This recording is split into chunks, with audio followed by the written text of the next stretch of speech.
Selam arkadaşlar. Kanalıma hoş geldiniz. Ben bugün gelin sevmişim. Bu arada Abdülmecid demiştim aslında. Başını yükseldi.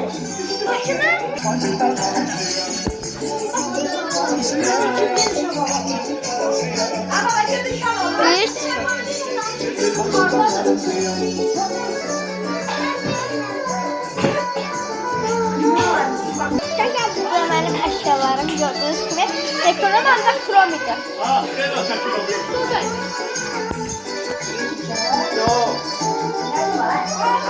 Ben size demiştim ha 29'u gözlüyün ha. Aslında benim ad günüm 30'du ama bu gün elədik də.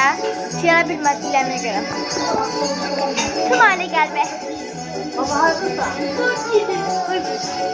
Çay.